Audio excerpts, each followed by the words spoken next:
Welcome to the show, everyone. I'm JJ Flazanes, your host and producer. Thank you for downloading today's episode. Today, we're going to talk about the metabolic approach to cancer with Dr. Nasha Winters, and I will tell you first, she's awesome. And if you haven't heard her first episode, Healing into Dying, I would seriously recommend stopping this recording and going and finding that show and starting there, because we are bouncing off of that conversation into this one. And I also will apologize because what happened last week with Dr. Sanda also happened with Dr. Nasha because I recorded them in the same day. So the mic was still set to the same setting, and I was completely bummed that the gain was down too low, and I sound like I'm coming through my computer microphone. So I apologize. It isn't awful. If you made it through last week, you'll make it through this week. I will try very hard never to let that happen again. I have to figure out how to test myself as I'm doing this. So please forgive me and know that it also, by the end, we start getting silly and we're having a great time, and I really could keep her forever and talk and talk and talk and talk.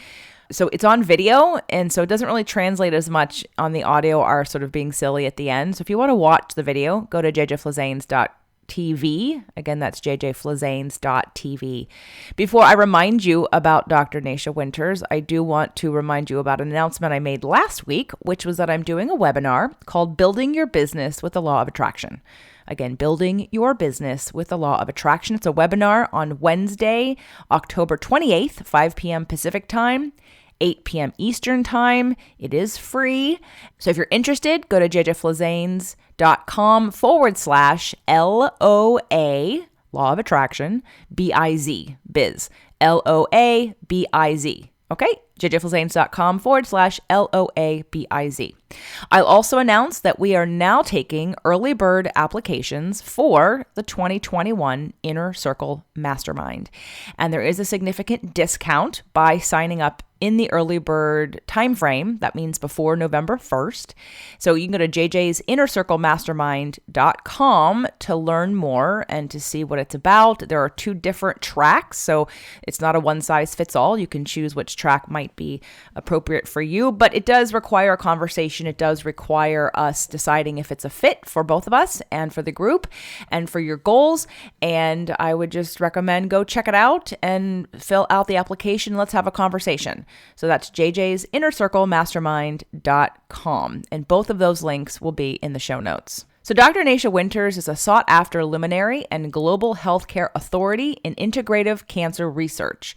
She consults with physicians around the world, bridging ancient therapies with advancements in modern medicine in the digital era. A personal journey with cancer and a medical career spanning over 25 years has Dr. Nasha on a mission to educate and empower the nearly 50% of the population expected to have cancer in their lifetime. You can learn more at drnasha.com. Again, we get into a lot of different things in this episode. I'm very excited. Please forgive me for wanting to have seriously great conversations with educated people who I'm in alignment with. So there is a part in the beginning where I'm just talking more. So don't worry, she will be talking a lot more by the end. So I appreciate your patience, your understanding, your interest, and I can't wait for you to enjoy today's amazing episode. Thanks so much. Welcome everyone to the show today. I am back, Dr. Nasha. I'm so excited for this conversation. We're finally going to get to talk about the metabolic approach to cancer. Okay, I wanted to talk about this book last time I interviewed her on the show, Healing into Dying. If you have not heard it, please stop today's recording or this video, go back and listen to it because it'll give you context for what we're about to talk about. Her cancer story, her healing cancer story is amazing. And it's so amazing that I kept digging deeper and deeper and deeper into it that it took up the entire show, which is why I begged her to come back to do today's show so we can actually get to the book, The Metabolic Approach to Cancer. And so in what I love about Dr. Nasha, what I love about the work that she's doing is we're looking at what I think are sort of common sense things, okay? Common sense things, meaning that food is how we feel ourselves, and our environment which we live in affects our bodies, and the feelings and the emotions and the levels of stress that we have also affect our bodies. We don't have to overcomplicate things.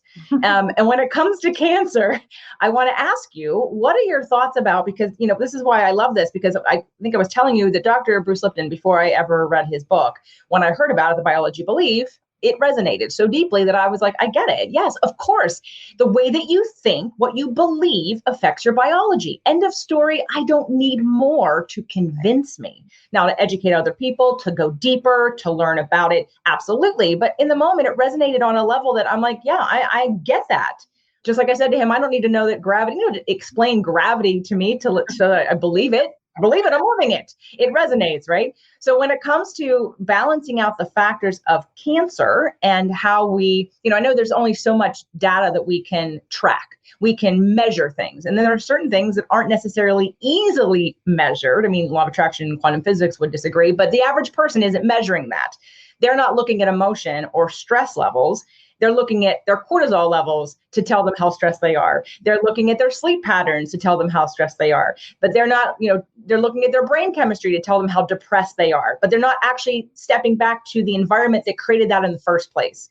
So while I know there's data to support all kinds of different points of view, I always go back to, but what was their belief system? What were the emotions they were holding on to? And again, I think that it's all in balance. So what would you think the balance of those things in your work and your experience of emotional, food, and then environmental factors? Because we live in a world full of toxins and all kinds of stuff that we're not a victim to them per se, but they are there and they do hurt us if we aren't in balance with them, if we don't take steps to deal with them. So what do you think that balance would be between those factors?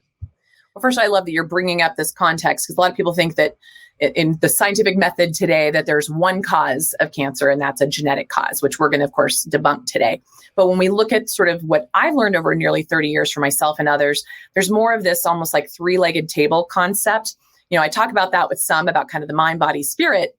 But in this context, we can talk about food, thoughts, and environment and how those all interplay.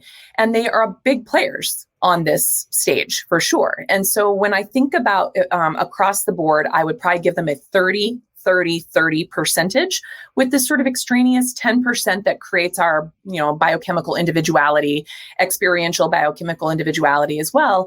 And also having the understanding that that's sort of that 30-30 context, but it also morphs and moves at different times and phases of our lives. So it's not a set in stone process. And it also means that it's under our own influence to change it up as needed.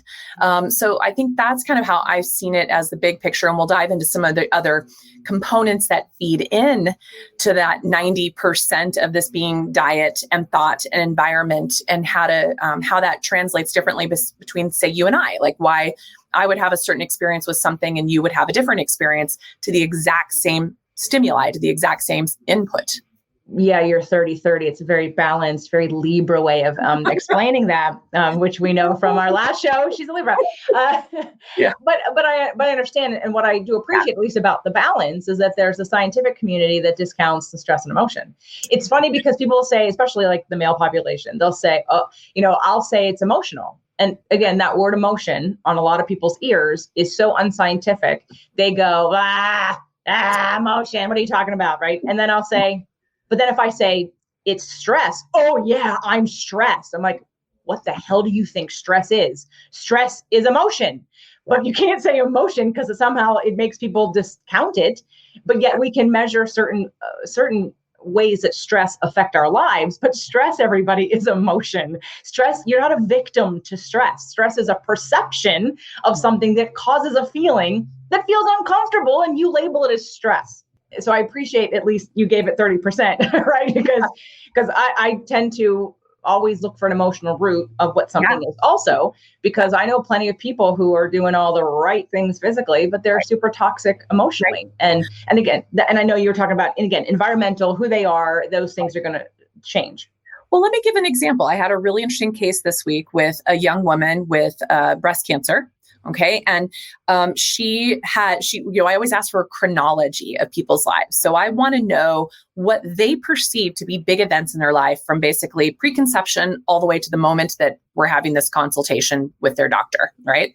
So this woman, on and on, it was 7 pages, single spaced, like literally down to, I fell off a jungle gym at 3 years old. I mean, details down to that level, every single significant relationship experience, from a boy kissing her without her permission when she was in 3rd grade, to everything up to multiple bad relationship situations, job situations, physical traumas and motor vehicle accidents, all the way along the way.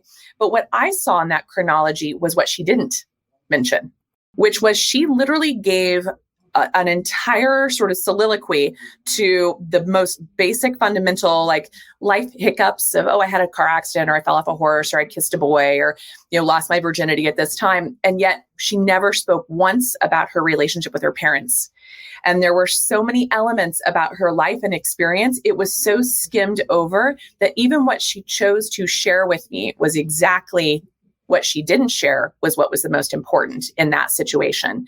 So for her, to me, the mental emotional, it was very, very quick and easy to see her massive love addiction and issues around that have never been fulfilled in her 43 years on this planet. Okay. So that was very interesting for me to look at that. The second piece, though, of how her emotions are affected by her diet and lifestyle and environment is she also is an artist who's exposed to very toxic chemicals. And without giving too much away, in case she ever hears this, I don't want to ruin her privacy, but she has very particular toxic exposures that definitely change her hormonal structure. So she's definitely being exposed to major metals. She's a metal worker, and she gets all these things that are metalloestrogens that are changing her hormones drastically, and her dietary choices also impacting this. So just to give an example, when I talk about that 30-30-30, this person's mental health is being just as damaged by her toxic exposures in her work environment, to her toxic choices in relationships and occupations,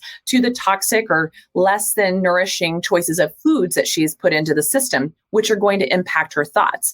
And then when we overlay that with her epigenetics, this woman literally had every SNP, every single nucleotide polymorphism you can imagine with regards to dopamine balance. She's literally always seeking the quick fix joy. She is extremely depleted in dopamine in her life, which is going to make her estrogen dominant, which is going to make her a bad candidate for hormones of any kind, even birth control, which her past experiences showed that, is going to make her difficult for fertility issues, is going to make her difficult in bonding with another. So you start to see how these things all play on each other.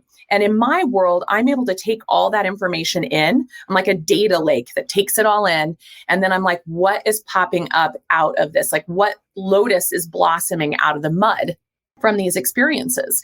And so for this woman, they're all like, oh, you have breast cancer and it's ER/PR positive, therefore it's hormonally driven. But I start looking and I'm like, it's metalloestrogen driven. It's dopamine excess, or dopamine deficiency driven. It's being a vegan for too long and having the right nutrient underbase to feed yourself, nourish yourself, and build these building blocks is contributing to your hormonal and mental emotional health, not you have a cancer that has receptors on it as the problem.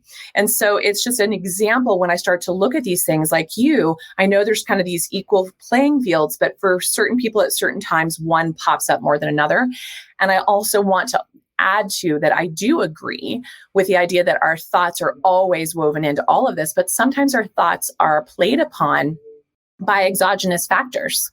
So malnourishment, over excess of certain foods. I mean, if you are having sugar issues, you're bipolar, you're all over the map. If you are dealing with major sleep deprivation, you can't function at all. So all of those things also impact the way we think and feel and filter into the world too. So that's a little bit of a bigger build out on that 30-30-30 platform. What I love about that explanation, because it's exactly how I handle. So in my last book, the Invisible Fitness Formula, 5 Secrets to Release Weight and End Body Shame, I talk about digestion and I take people through 5 secrets to release weight and end body shame. But that first conversation about food isn't really about food, it's about digestion. Mm-hmm. And it's also about, again, that craving. Because most people will think, oh, well, if I have food cravings, I must be an emotional eater. And it's like, no, there's a biochemical response and there's an emotional response. We have to figure out which one it is. So if we put you on an elimination diet first and see if the cravings go away, it may not be emotional. We had Nourishing Wellness and Jeannie Peters and I, we had a patient that went through Dr. Allen, Jeannie, then came to me for the exercise piece. And I immediately said to this man, did you do a food sensitivity test? And he said, I did. And I said, well, you go back to Jeannie and you do a food sensitivity test. The man had himself in therapy. He declared himself an emotional eater. He was Overeaters Anonymous. He had like literally 6 different things going on, support groups for emotional eating. After he took the test, I came back, he lost 16 pounds in a couple of weeks because he took out dairy. He was eating corn, he was eating dairy, and all of a sudden his cravings went away. And he was like, oh, maybe I'm not an emotional eater. Wow. So it is. So I'm with you. I'm right with you on that. And that's why when people like want to say quickly, well, it's just this equals this. This causes cancer. I have to say bullshit. I don't believe any one thing causes any one thing because you're taking that out of the constructs of the entire picture. It has to be within the context of the picture, and the picture is very layered. It's layered from your epigenetics and your environment, and to me, your astrology and your firstborn childness and your love languageness and your food that you eat and the exercise and the vibration and frequencies that you live at. It is all the things. Exactly. I call it the terrain, what you just described. And so the soil in which we live is dependent on us of what we put into it, of what we amend it with, or what we deprive it of. And that does lead to what sprouts from it. And so that is a very sort of esoteric concept for many, and yet it is the entire basis of how we survive. It's how we eat. It's like we can't grow anything without, soil. It's like that's true for us emotionally, spiritually as well. And we have to be able to be adaptable and flexible to the changes in our environment. So as you said so beautifully before, stress isn't the cause, it's our response to that stress, because stress is going to be around us all the time, right? So how we choose to respond to that stress is very unique and is very telling of how we're going to express health or disease in our bodies. And so I always also tell people that biochemically, stress looks the same whether you're celebrating a wedding or whether you're running from a fire. Your body has the same biochemical expression to that. So this place that we have to learn is more of a place where, like the Buddhists call it equanimity, like just sort of like don't be hyper reactive or overly excitable or under excitable in anything, kind of creating this more even keel homeostatic observer of the world around you and adapt and adjust accordingly as you move along. Is what we have lost so much of in our world and our culture is we've lost this ability to adapt. We all want it to be 74 degrees every day of the week, every day of the year, forever. And if it's a little bit warmer or a little bit cooler, we freak out and we don't know how to adjust. Now that's just an example, but that's also when we freak out about the person in front of us in line taking too long, or the traffic light taking too long, or that your diet, choices are probably not the best genetic match for you, or whatever it may be, we're not adapting well to the world around us. And so, like you said, toxins are all around us, but we can help ourselves respond to it differently and better. Absolutely. And we can learn about how to do that. And I think what I really like about you and your work is that, and again, I was thinking about this today on a rollerblade. I get all my best ideas on a rollerblade. Was that there are really only 2 choices, in my opinion, on how to look at life. It's just 2. It's either or. And I only have one Aries in my sign. My Venus is an Aries. You're either looking at life through the lens of life happens to me, or you look at life as I am responsible and therefore in charge of, and not from a shame position, because I also believe higher up that we incarnated for a specific reason and our paths are different and our reasons to be here are different. So it's not to say that someone who got killed or died did something to attract that necessarily, but it's that idea that if we take a broader perspective, it's if you just choose that life just happens to you and there's no control and you did nothing to do anything, then that position always feels terrible and there's nothing to do about it and you have no power. And that's where depression comes from, I believe. And a lot of these, again, epigenetics and ways that our body shrinks down to be more susceptible to cancer, to be more susceptible to disease and bad things happening. Yes. And again, that's more epigenetics and the emotional side. But what I love about this approach is, even if we just look at, so the metabolic approach to cancer, food, people, it's food. So it's your first thing that you do, that you think about in life. If I don't eat, I will die. So let's be proactive about what we eat. Let's be proactive about taking care of that one leg of the three-legged table to do the best that we can. And then we can figure out the rest of that stuff later. We can move on to the next thing if something should happen. So I love this approach for that very reason, because it's not giving me evidence of why I'm a victim. It's giving me evidence of why I have the power to change it. Right. Exactly. So, and I think you're spot on with that. Like the knowledge is empowering. It's like, okay, this is the circumstance of this moment, but I can still change it. That's what I think is such a difference, instead of someone saying, like people say all the time, well, my dad had cancer, my grandpa had cancer, therefore I'm going to have cancer. It's like, or people tell me I did everything right and yet I still got cancer. I'm like, well, what do you mean by everything right? Because you can't, as you said, quantify some of that. So part of what I try to do with this book is to help people start to see maybe blind spots, to help them understand, wow, I didn't realize that about myself or my personality or about my living environment or about my work or relationship environment or about what's on the end of my fork or, what I'm drinking in my glass right now, how that's impacting me on a much greater level than I know. And awareness or lack thereof is also very integral to our health and well-being. And so this is an exercise in self-awareness as well, which helps people start to bring back their own power, as you beautifully point out, which is so critical to our health and well-being. Totally is. And I keep, as you layer on some of the sciences that prior to learning the sciences, I was like, yes, law of attraction. Yes. Didn't know it was quantum physics. Oh yeah. It's 100 years old. Cool. You're right. Epigenetics. Oh yeah. Okay. Yes. What is it? It's a science. Yep. Cool. Like I get this. I understand this, right? Eating good food. Like just some of it. It's like watching a play. When I was younger, I did happen to observe people in my life. There was someone who had bipolar and Libra. And I quickly at like 12 or 15 went, no, this is not, like, this was misdiagnosed. I didn't know anything about anything that I know now. I just knew, no, Libra, balance, one extreme to the other, pedestal, then fell down, trying to find their way. Like I just saw all of the pieces of a puzzle. And, people can see it when they're watching a movie or a show. They see the dynamics, but they sometimes lack the awareness in their own dynamics and how that plays out. So what I love is this consciousness approach, and that food is not this, it is part of the center because it's such a huge thing that we have to do every day. And that every day you have an opportunity to bring health into your life, balance into your life, nutrients into your life that can help your body do what it can do to help you heal. And then you can deal with the rest if all the things you're doing aren't working, right? Exactly. So the book is The Metabolic Approach to Cancer, Integrating Deep Nutrition, the Ketogenic Diet, and Non-Toxic Bio-Individualized Therapies. Again, another reason why I love you is because there's not like a one size fits all. This is bio-individualized. This is where medicine needs to be personalized. This is where recommendations need to be personalized. This is why I can't just make a program that fits everybody for everything. It has to be that here are these 15 different things I need to know about you. I do an intake very much like you do. I listen to the entire story and I ask all the questions and I form a picture and I see what's out of balance and I see how where things are, like in acupuncture, as you know, in Chinese medicine, right? Like the stagnation of qi is where there's something pulling. There's no more flow. It has stopped. Well, I'm looking at your life energy, your qi of how that works and where is that stopped?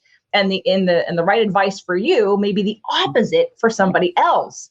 And that's exactly what we have to look at. This isn't a one size fits all, and you have to learn something new about yourself in order to take this next approach. And I also got off our last call and I thought, okay, great. I have another doctor in my corner, like someone who I trust. So if any point in time I need you, I need this help. I'm like, okay, good. Right. Because I have Jeannie and Alan and I'm like, but Alan's getting up there in age. I'm like, okay, well, who am I going to trust? Who am I going to trust next? I need my arsenal of my healers and doctors and physicians and counsel, because I do a lot of my own healing, but I still need that, that resource of the next level. And so I appreciate it about you. So let's first start with what you think is the most important part to start with in terms of, you mentioned the terrain. Yeah. You're very thorough in your assessment and very deliberate and personalized in your recommendations. But let's start with the food piece. What food piece would you tell people they really need to pay attention to? First of all, I want to qualify what the similarities are across a good diet across all ideologies, because diet, as you very well know, becomes dogmatic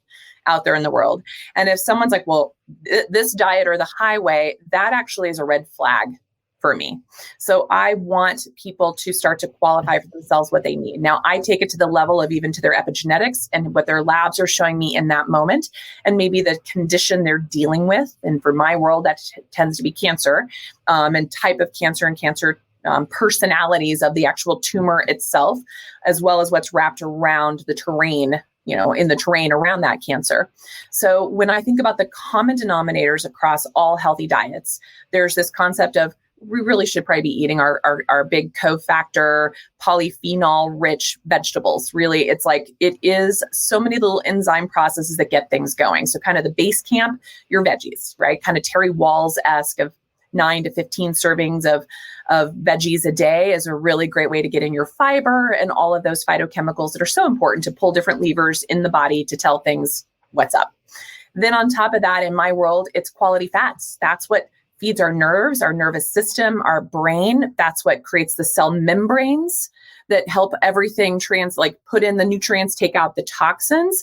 That is fat dependent. And we've been told to avoid fat and be fearful of fat for, the past 50 years. And that hasn't gotten us very far, except for the fastest growing condition in the Western world today is neurological diseases. And if you've been basically eating no fat for the past 50 years, you are basically demyelinated. Your poor fat brain is starving to death. So we, of course, then replaced all that fat with sugar. And so where we had been starting to add a lot of sugar after the Industrial Food Revolution kicked in the 1850s, we really kicked that up since the 70s when we took fat away. Because when you take fat away, you take away flavor. So you got to replace it with something. And that something was sugar. And sugar in not so good forms, high fructose corn syrup and all these other nasty sugars. It's just been incredible. You can't even pick up a jar of peanut butter right now without seeing sugar in it. It's like, why in the world you need sugar in your peanut butter is beyond me. But that being said, is we've done this shift that talk about the pendulum affecting our thought processes, are affecting our mood, our hormones, our metabolic function, our ability to ward off disease and illness. We've shifted based on some really bad recommendations in the industry that have taken us away from our health. So in the common denominator, we want to be having good quality, clean fats. We don't want to be having trans fats and deep fried canola oil, things from the deep fryers at McDonald's and things like that are very, very high in omega-6s, very inflammatory, very, very damaging, creating a lot of oxidative stress in the body, creating a lot of depletion of our glutathione levels. When we eat those fats, every time you eat a fast food, anything, you basically remove your glutathione levels for the next few days. So you replace them again with all those vegetables I'm hoping that you're cramming in there as well. But ultimately, we are just slowly aging our bodies actually not slowly, we're rapidly aging our bodies much faster today than ever before by these food choices. So high sugar rusts us from the inside out. These poor quality of fats or too little of fats create a lot of inflammation. And then when we get into the protein discussion, you have camps that are like more protein, you have camps that are no protein, and you have camps that are everything in between. And really, this is where protein is almost like the individualizer, that's the guy that we need different amounts of protein at different times. So for instance, if you're undergoing a surgery, you're going to need a heck of a lot more protein in recovering from that surgery. Or if you are dealing with an aggressive cancer type that's very fed by things like mTOR and insulin growth factor, these major growth factors in cancer, protein actually feeds and fuels that part. So you want to lower that amount a little bit. We never want to be devoid of protein because you don't make amino acids without it. You don't repair tissues without it. You don't make hormones without it. So you need a baseline to repair and rebuild yourself. But where all the camps kind of disagree is how you're going to get those protein sources. So in my training, I come from a long lineage of Ayurveda, Chinese medicine, naturopathy, into standard of care and beyond of my nutrition training and background and understanding. But the oldest medicines that have been around since the beginning of time have never promoted a vegetarian or a vegan diet. They just haven't. You can't repair a sick body in Chinese medicine or Ayurvedic medicine without some form of animal protein, whether it's from ghee. Ghee is considered the ultimate recharge to the system, the removal of ama, the toxins, and the replenishment of the ojas, the tissues of the body, are coming from an animal source. So there's not there's not been an ever a vegan in Indian culture time. It was definitely a huge way to replenish and rebuild the body. In Chinese medicine, we would always use congees, but they would usually be cooked up in massive bone broths. And when you look at Chinese herbs, there are all kinds of bits and pieces of little critters that were taken in. It's like, oh, I think I'll have some cicadia today to help my cough, or, a little bit of worm, shavings, those are standard. In healing, Chinese herbs are very much, you're getting bugs and bits and bird parts and bone parts and all kinds of things to replenish and rebuild the body. So I think that that's one area that maybe we can utilize short-term a vegan diet for certain ways of putting some things down for a bit to let our bodies cleanse. Just like on the other end, there's some people who find good benefit in a carnivore diet that might take away a lot of things that are aggravating the gut for a period of time. That might be lectins coming in from a lot of places, that taking a little carnivore approach for a bit can be very balancing. But both of those ends are pretty hardcore and not very maintainable in my personal experience from testing people's labs and taking good histories with them to realize that we really are designed to be omnivores, and our needs will vary in different parts of our lives. Pregnancy, delivery, lactation, surgery, recovery of a chronic illness often need very different nutrients than being a hardcore athlete or just being a couch potato or just using your mind a lot in medicine or whatnot. It's like there's different needs for different people. So we have to be careful with that. So clean, real, seasonal are also very important to me. We've gotten so far from that. JJ, it's so funny how we now have a medical descriptor in the psychology world. They call it orthorexia. And this is the diagnosis for people who are overly concerned about what is in their food. So can you imagine who created that diagnosis? Hello, good, Archer Daniels Midland or Bayer or Monsanto, because I do care if something has extra, anything in it, pesticides, preservatives, glyphosate, any of those things, hormones, antibiotics, that is not normal. And if you're questioning that and then being called crazy for it, that's even more abnormal. And that's where we've also come to in the world today. I always tell people that this great bumper sticker on my fridge that says, eat organic food, or as your grandparents called it, food, right? And that's such the sign of the times. We've gotten so far away from what is, as you alluded to earlier, just intuitive and just sort of the way it is. And we've created this world that we now call the norm, and it's far from it. Absolutely. I was, when I first picked up the book and I saw the Integrating Deep Nutrition, and Jeannie had told me about the book Deep Nutrition years ago, and I read it. And of course, I'm like, I don't want to eat those parts. Right? So thank God for bone broth. But when you were talking about Chinese medicine, I think I told you about my fibroid issue last time, maybe. Anyway, and there was a point in which I had released one naturally, and so I was bleeding and I was losing a lot of blood. And so I went and I wanted my body to do what it needed to do, and I wanted to support it. I wasn't trying to intervene, but I wanted to support so that I could let it do what it needed to do. And I went to China to my acupuncturist, and I was like, okay, I need to either stop the bleeding. It had gone on a little too long. I need to stop the bleeding.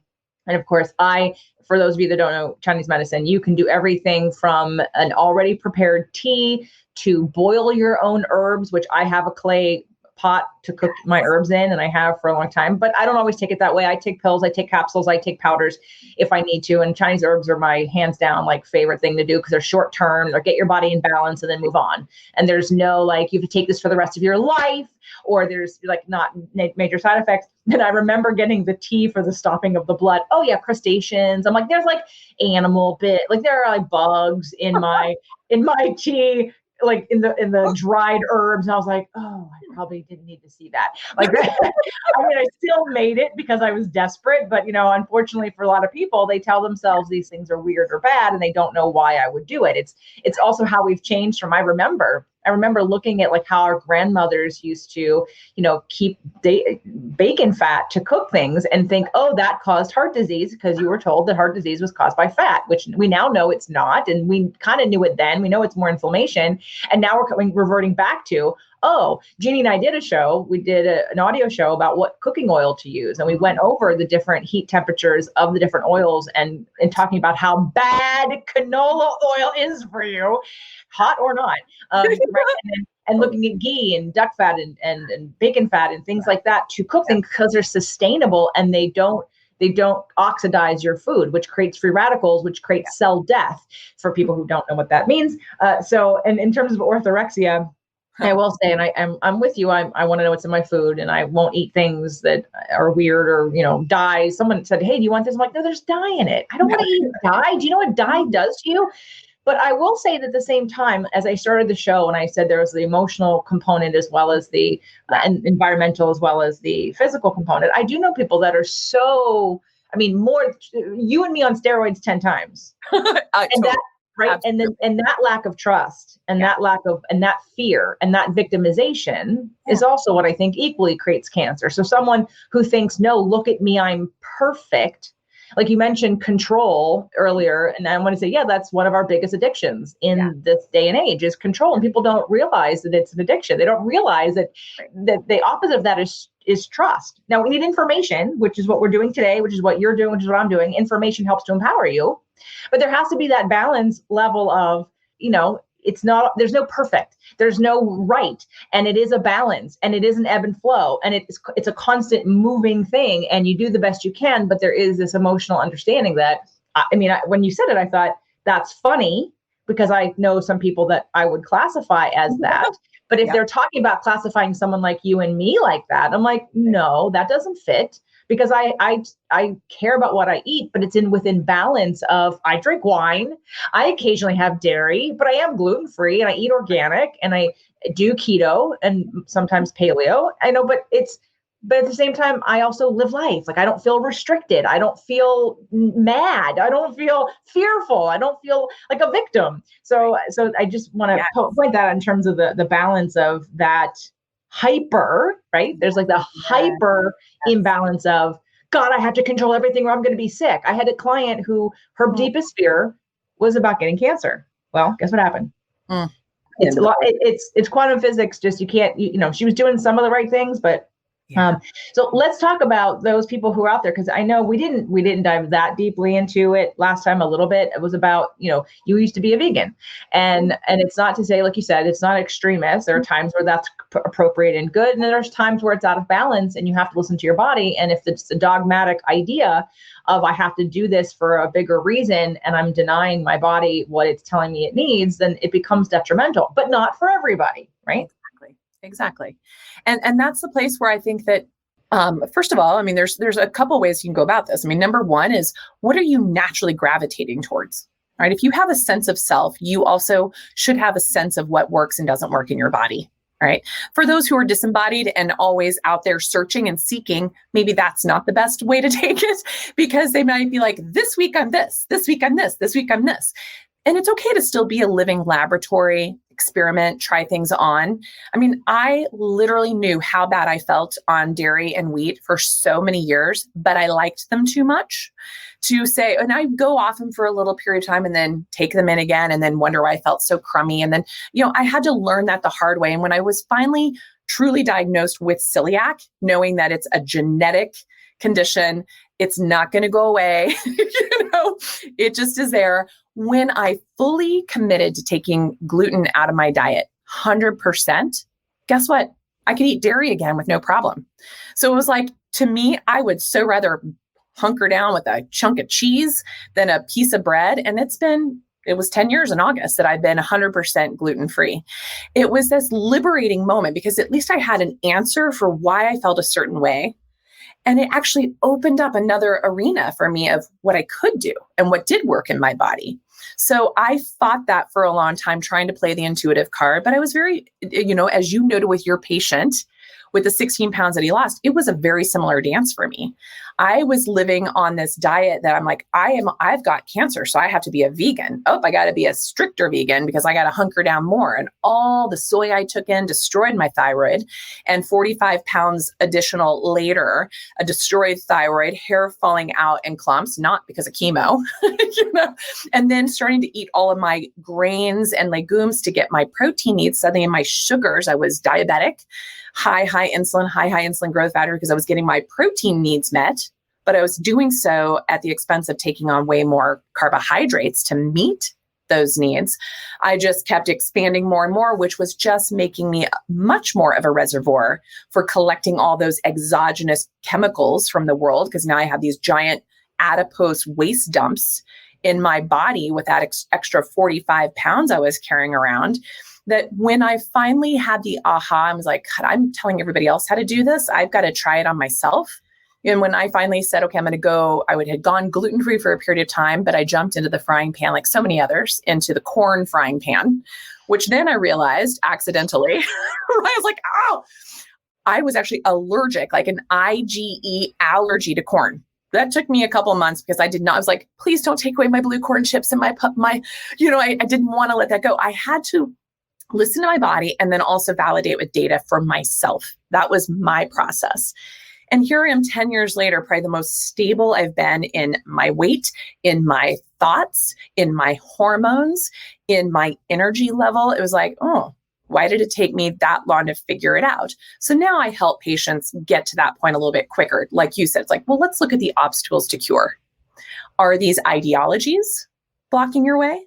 Are these certain exposures you're being met with constantly? Like, here's a good example of wine. I love wine, love it.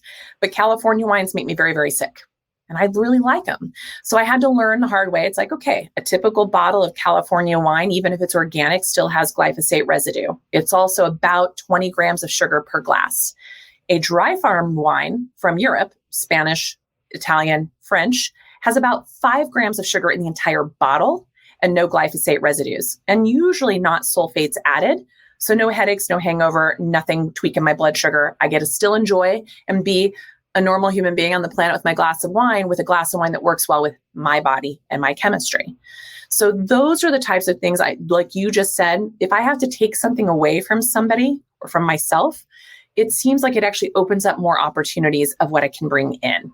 And that is mindset that you alluded to. If you look at it as, oh, I can't do gluten, then yeah, life's going to suck if that's how you're approaching it. But if you're like, wow, can't do gluten, but look at what just opened up at all these other interesting things I can now eat that didn't even know existed, or these other foods that are really delicious to me and very satisfying in other ways. And these other communities I'm now exposed to, and these other recipes and these other ideas. It's like, if you see the world in the limitations versus the opportunities, it's a very dark place to be. I always talk about it's not elimination, it's replacement. I love it. So we find your habits and we replace it. And again, it's always a test. You just test and you see, and you do a couple different things. You can do blood work if you want to, but you can just see how you feel. And, you do an elimination, you see how you feel, you add it back in, you see what happens next. And there you go.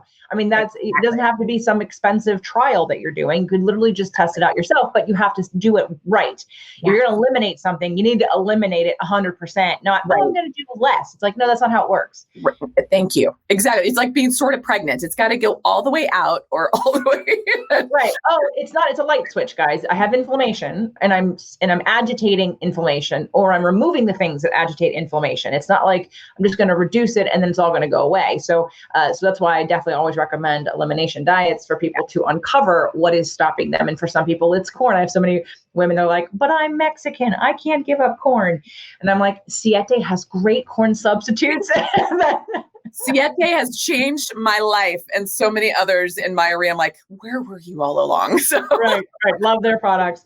One of the things I learned in your book as I was preparing for our first interview, and I was so happy to have this conversation, was about the pH, because I can't tell you how many years I've been repeating that sentence that everybody says, cancer can't live in an alkaline body. Let's talk about that. That's why people say, oh, go vegan, because you'll become more alkaline. And so because cancer can't live in an alkaline. And that went from King and water to vegan diets to whatever. Oh my word. So I'm married to a biochemist. And whenever he hears that, I always feel like his eyeballs going to like shoot out across the room, because we are literally these amazing dynamic beings, that there are tissues in our body that must be acidic to be working well. There are tissues in our body that must be alkaline to work well. And they all change at different times of the day and different seasons and different needs and different conditions and different temperatures. And you name it, they are always on the move to keep us in that homeostatic, balanced place. And so when we believe that we can bring in a certain diet to strongly push our biochemistry in one particular direction, first of all, it's an impossibility. You can do that with pharmaceuticals. There are certain pharmaceuticals that you can take in massive doses to push yourself into an alkaline or an acidic environment. But alkalosis and acidosis are also both ends of the spectrum that lead to death or extreme sickness, hospitalization, in fact, if you end up in either of those camps. So when I have people say, well, I check my urine pH, my mouth, I'm like, you check all you want every single day. Even if you did it every 5 minutes all day long, you will see its perturbations and its variations. And when you're eating a whole food, real food diet as close to the original source as possible, you are keeping all of those dynamic pathways in balance. When you are just living on a very, focused mono diet of, I use Steve Jobs as an example, is like he, got this diagnosis and everyone's like, oh, it was alternative medicine that killed him. No, it was dogma that killed him, unfortunately. That he had a very monochromatic life. Like he wanted his black turtlenecks and everything consistent so he could put all of his energy to creating what he did in this world. Amazing, right? And he did it. But he also did the same thing with his diet. He'd be like, I'm just going to eat apples, apple juice, applesauce, apple, whatever for months on end. Or go to carrots, or go to watermelon. He did that with his food as well. And if that's not good for anybody, cancer or not, to get on something like that and stay. Our body thrives in diversity. Diversity, microbiome diversity is the secret to longevity. And we've monocropped our food systems. We've monocropped our ideas. We've monocropped our exposures in the world. We've tried to put ourselves in these little boxes. And yet, we need to shake this up. So that alkaline acid myth is one that just drives me crazy. And I love when I read people like Chris Kresser and other people that debunk it, and biochemists that debunk it, because it is literally a biochemical impossibility without a pharmaceutical intervention, number one. And number two, I will tell you, there are many cancers that actually thrive in a more alkaline environment. That's the other side of the people. If you really look at certain pHs. So there are different things when you can look at different tissue types. And what the acid alkaline context really is about is that diseased tissue in the body creates an acidic environment around it. It's not caused by an acidic environment. It creates that environment. I'm simplifying this a bit, but I want people to understand, like chicken or egg. It's like the tumor or the tumor cell or the signaling to start to create a tumor cell or a tumor environment is built upon by all these different things coming into our terrain. That little mind, body, spirit, thoughts, food, environmental exposures, hormone balance, sleep patterns, microbiome, all of those 10 factors or more that go into the system is what tells these cells to signal and stay part of the tribe, or to go off and go rogue and turn into something we don't want them to. And when they start to turn into something they don't want them to, they start to change the environment around them. That's their design. They change that environment. The rogue cells do. So then they start to acidify the environment around them. And it's in that acidification that we change to a metabolic breakdown in the communication, the signals, and we start to utilize other methods of nutrients. We start to say, well, then let's all start burning sugar even higher and faster than we did when we were still a healthy cell. And so that's where the switch starts to happen. It doesn't happen first and then go there. The mitochondria become damaged first, then create the changes around them, then draw in more to keep their rogue party going. And that's where Western medicine and a lot of dogmatic ideologies go wrong out there, is we're still looking for the single target with the single treatment, whether that's a diet, whether that's a pill, whether that's a surgery or a chemo or a radiation. And we forget that we have to clean up that fishbowl first. We got to clean up the terrain first. And that's not eating an alkaline diet. That's that is the audit and the exploration of yourself of what has gone off track, what has lost its rhythm, what has lost its balance, what has lost its natural inclination. And that's the exploration that happens in each of us individually. And what took us off track will also be individual. It's not a one cause, one cure. I love that you brought up Steve Jobs. I'm thinking about the movie. I haven't researched Steve Jobs' life, but I'm pretty sure he's a Pisces. And I remember from the movie, if the movie is accurate, that there was either he was adopted or something that happened with his parents. And then he had pretty much heartbreak from very early on. So while, yes, on the dogmatic side of I'm only going to eat apple and be a fruitarian, complete lack of balance, I'm also going to deny my emotions, which were very toxic. He was very, he stuffed all that anger and didn't process it. Again, this is based on the movie. So if the movie's inaccurate, then my assessment's inaccurate. But if it's at all a reflection of his life, again, I also saw the emotion. I'm looking for the emotional thread. I'm looking for the belief system that says, I'm going to ignore all this because emotions don't make me money. They make me vulnerable. They don't make sense. So I'm going to ignore them and I'm going to do what lights me up, which is great. But if you never address all of the garbage underneath the rug, it will start to smell, stink, and create toxicity. So anyway, so it's just so funny that you mentioned them because I remember thinking that as I was watching the movie, I was like, okay, well, I see the out of balance fruitarian part, but I see the huge emotional gap also in the cancer. A lot of times the emotional root of cancer generally is I'm giving up. Like I've given up on life. Like I give up. I can't do anything.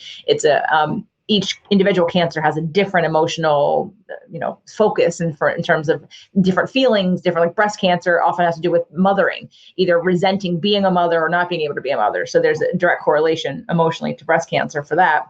But back to the metabolic approach. So one of the things about the book that I want everyone to understand is this case and this perspective and this request of looking at cancer from the fact of, why is cancer created? You're looking at the mitochondria not working, and that across the board, regardless of an environment and the different combinations of factors that, like you said, we're trying to blame it on one thing, one treatment. Everyone does chemo and we're not looking at the terrain.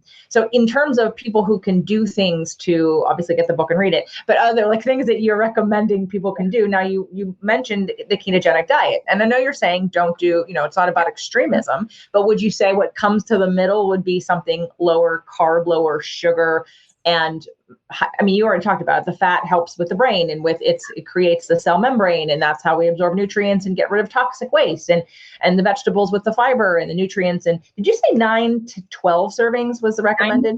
9 to 15 is what Terry Walls, who's, the MD who's cured herself from MS, very aggressive form of MS, who now guides tons of people through neurological conditions and autoimmune conditions with basically a above the ground, low glycemic, vegetable dense diet that's very fat forward, very ketogenic, in fact, in its approach. But she's this woman who did everything standard of care offered. She herself is an MD.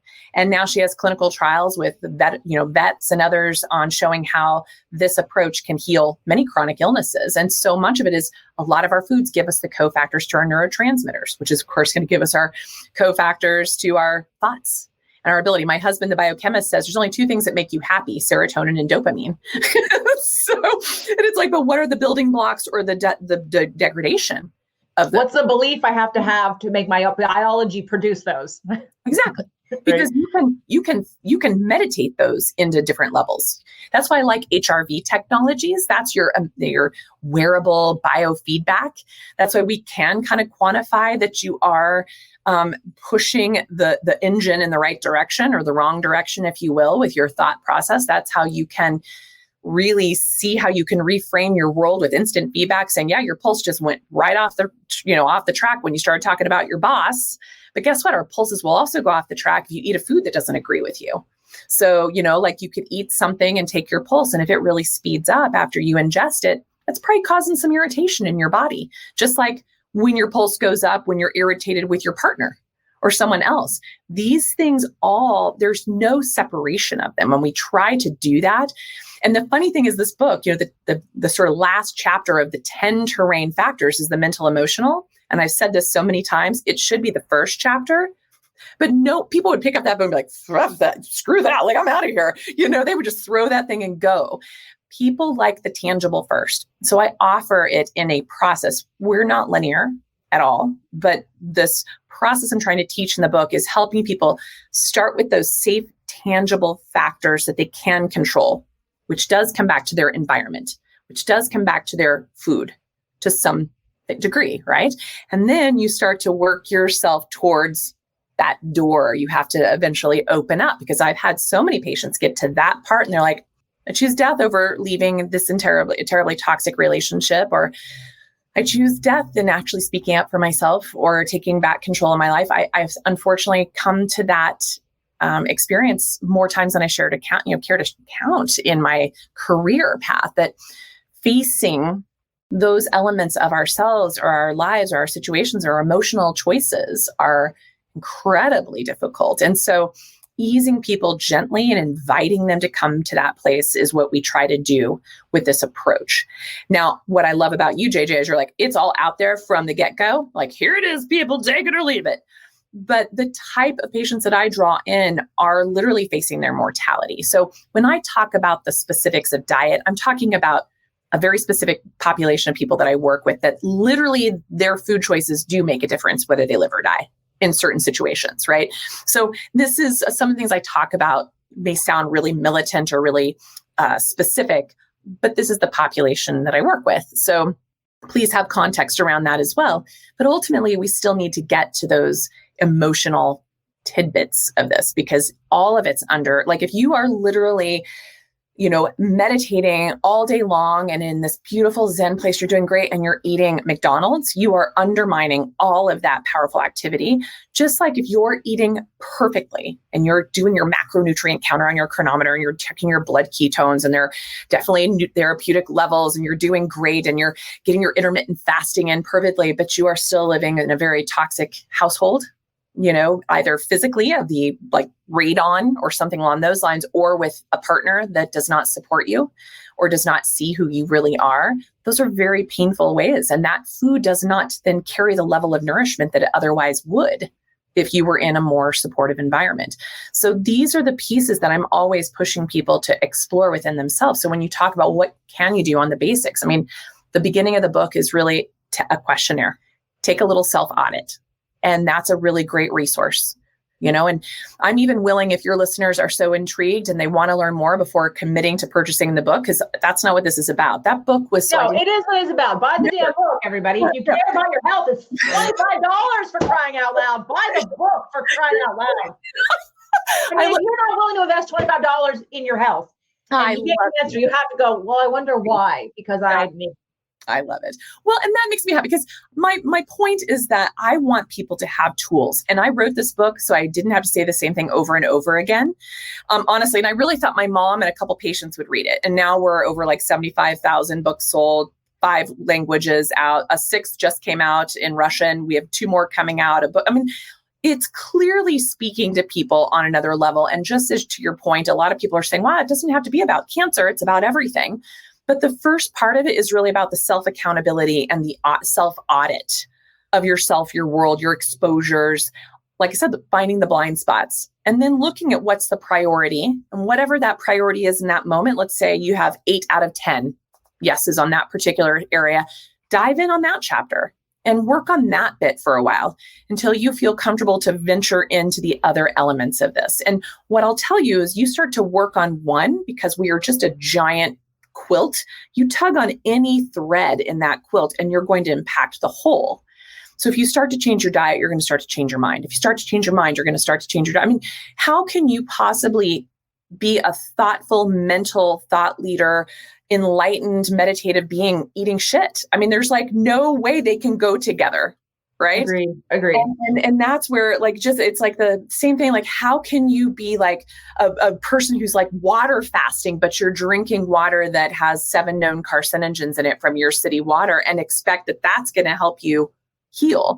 These are just the examples we're using, to help people understand, you have to address all these aspects to get the best benefit, and they will all keep elevating the frequency of each other.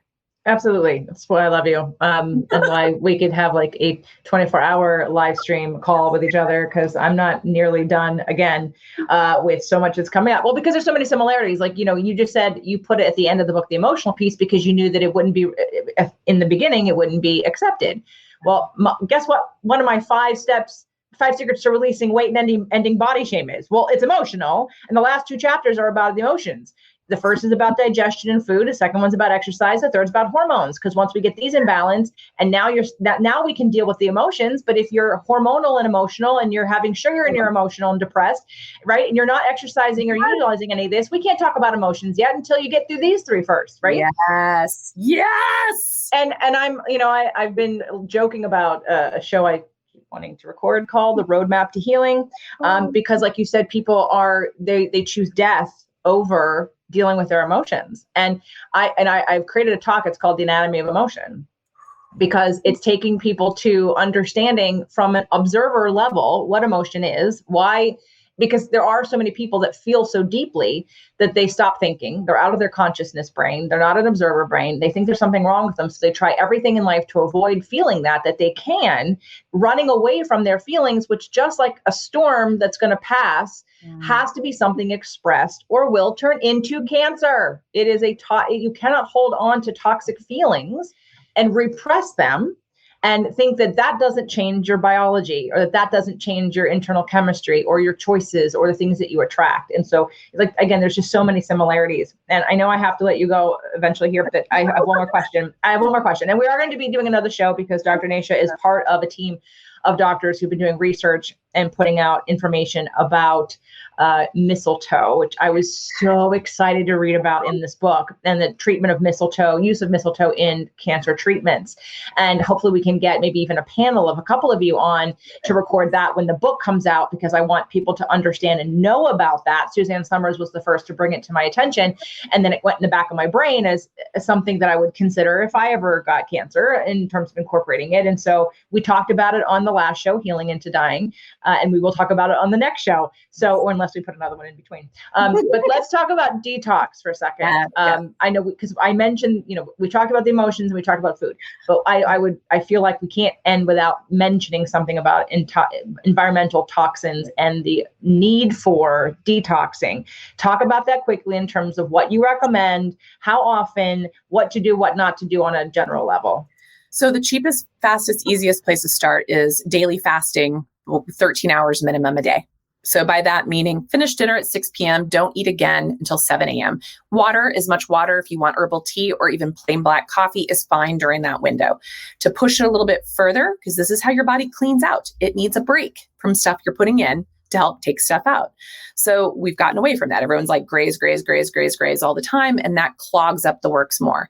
So if you're able to do that effortlessly, then graduate to 16 hours to 18 hours twice a week. That is it's free. It's free to all of us. It's there, and it helps you start to take out the garbage on a day-to-day basis. It's your maintenance. But if you have a lot of accumulated garbage, if you've had lots of toxic exposures or whatnot, then you might want to help it out with other ways. So sweating is huge. Now, my teacher, Dr. Walter Crinnion, who's since passed on, expert in environmental medicine, he's like, don't get hung up on which form is the best for causing you to sweat. It's like, just sweat. Just sweat every day, whether that's through exercise, whether that's sitting in your hot car on a summer day for a little bit and breaking a sweat, whether it's taking a really hot bath and kicking up a sweat, saunaing, whatever form you can do every day, if possible. Pumping with hot and cold in the shower. I go hot shower, 30 seconds cold, hot shower, 30 seconds cold. I pump that 2 or 3 times, always in my showers on cold. I have for nearly 30 years at this point, and it feels incomplete if I don't do a shower like that.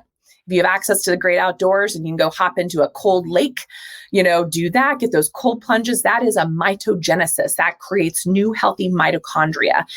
It also kind of like wrings out the cells, because that vasoconstriction and dilation that happens with cold exposure is like a giant lymphatic pump, helps clear things more.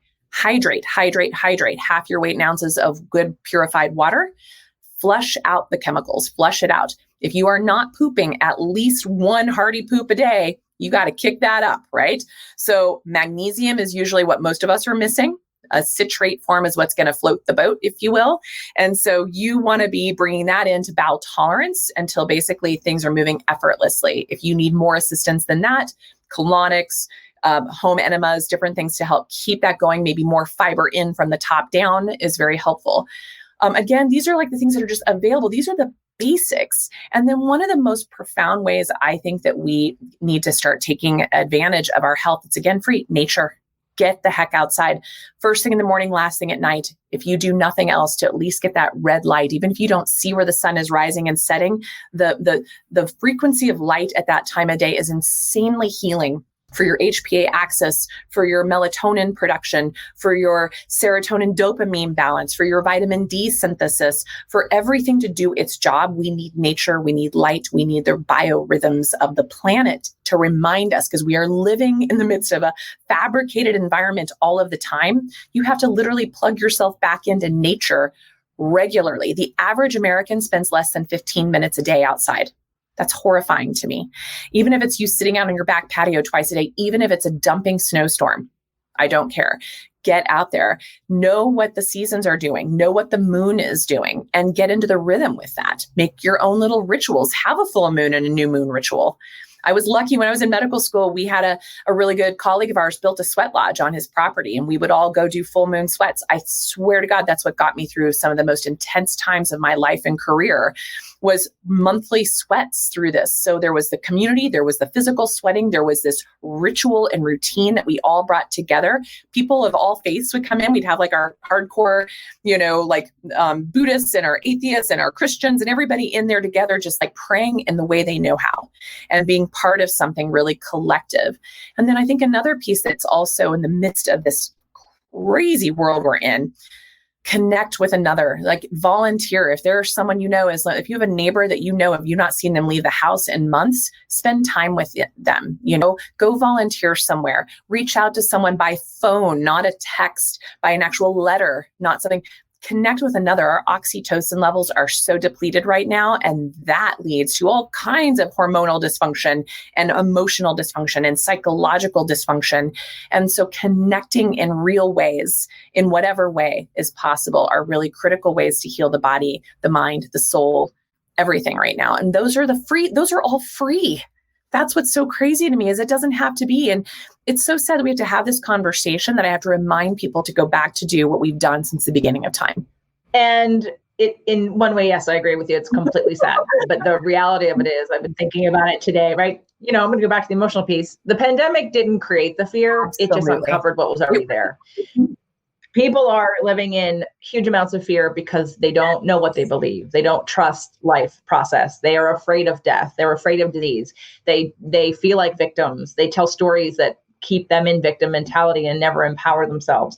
And so when you are someone who doesn't empower yourself and you are in victim mentality, then the excuse is, I can't go outside. Like workaholism, all these addictions of control and workaholism and denying ourselves and not feeling comfortable to express an emotion, not feeling safe, not feeling confident that I would know what to do, or that I would be okay if I allowed myself to actually feel what I'm feeling. All of that, I think, again, is a huge piece of why we're at where we are. Because we're not going to get any further, any healthier without talking about it. So because it isn't just all the medical fixes, it's the lifestyle fix. And I think we are moving back to a more sustainable, grow your own food, work in a garden, earthing.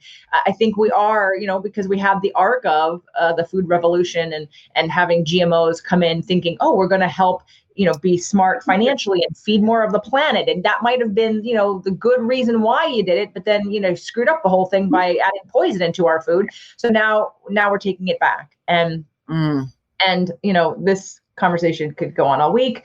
And I don't think anyone would doubt that I could keep him here all week. So what we're going to do when the show, as the show is airing, of course, those of you that are watching this on YouTube, it's too late now. I'm kidding. We'll do an Instagram live the same week. So you can come over to Instagram and see, we've already done one. Now we know how. And now we'll do 2. And now she knows how. But that's okay. I didn't record that part. That part got deleted. And we'll do an Instagram live and continue this conversation to encourage you to take back your power.